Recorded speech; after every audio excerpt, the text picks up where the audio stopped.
আসসালামু আলাইকুম। আজকে হচ্ছে স্নোফল হচ্ছে এখানে আমাদের এরিয়াতে। তো জাপানের অনেক এরিয়ার মধ্যেই বরফ পড়ছিল এতদিন, আর গতকালকে এই এরিয়াতে গুড়া গুড়া বরফ পড়া শুরু করছে। আর আজকে ফুলদমে সকালে উঠা দেখি মানে টোটাল অ্যারাউন্ড অ্যাঙ্গেল থেকে চতুর্দিকে হচ্ছে যে বরফের ছড়াছড়ি। যাই হোক, আলহামদুলিল্লাহ বৃষ্টি দেখলাম। আল্লাহ বরফ পড়ার যে ফিলিংস, সেটাও আল্লাহ দেখার তৌফিক ও সৌভাগ্য আমাকে দান করেছে, আলহামদুলিল্লাহ। তো সকাল সকাল আমি আর আমার বন্ধু হচ্ছে যে একটু বিষয়টাকে উপভোগ করার জন্য একটু বাহিরে বের হয়েছি, যদিও বা অনেক ঠান্ডা। আর আজকে যেহেতু প্রথম স্নোফল এবং আমাদের কোম্পানি অফ ছিল, সাপ্তাহিক ছুটির দিন ছিল, তাই তো বিষয়টাকে আরও মুখরোচক ও সুন্দরভাবে আর কি বিষয়টাকে অনুভব করছি।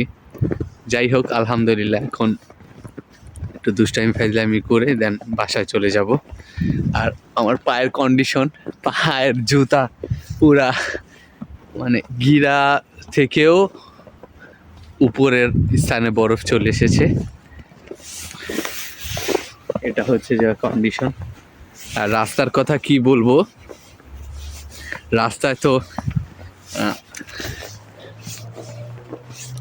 কয়েকদিন হচ্ছে যে সাইকেল নিয়ে যাতায়াত করতাম, এখন হয়তো ভাই সেটা আর সম্ভব হবে না।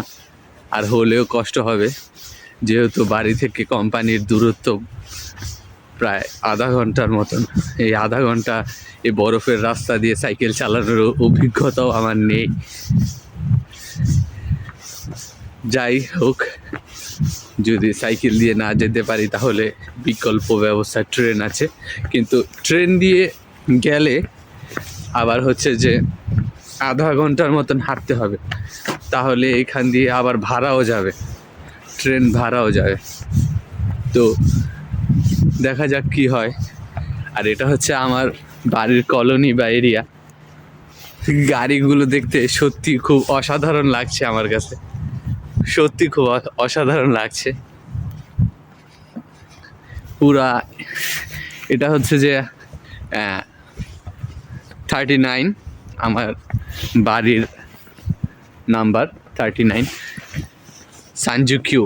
সানজুকিউ বান অর্থাৎ 39। আর এটা হচ্ছে যে আমাদের বাড়ির বিল্ডিং, এই বাড়ির 5 তলায় হচ্ছে যে থাকি আমি। আর এটা হচ্ছে বাড়ির এরিয়া। এ হচ্ছে গাড়িগুলার অবস্থা এগুলা, হ্যাঁ। আর আমাদের সাইকেল, গেটের সামনে যে সাইকেল, কি বলবো, যে পাটা অবস্থা আমার সাইকেল দেখেন, সাইকেলের কন্ডিশন বরফ জহিমা কুকু। এটা হচ্ছে যে বরফ দিয়ে ডাইল খিচুড়ি আলু ভর্তা হয়ে গেছে। ও ইয়া! তো এই তো অবস্থা, একটু বাইরের ভিউটাকে উপভোগ করলাম। আর এখন আমি আর আমার বন্ধু চলে এসেছি। যাই হোক, আজকের ভিডিও এখানেই শেষ। আল্লাহ হাফেজ, আসসালামু আলাইকুম।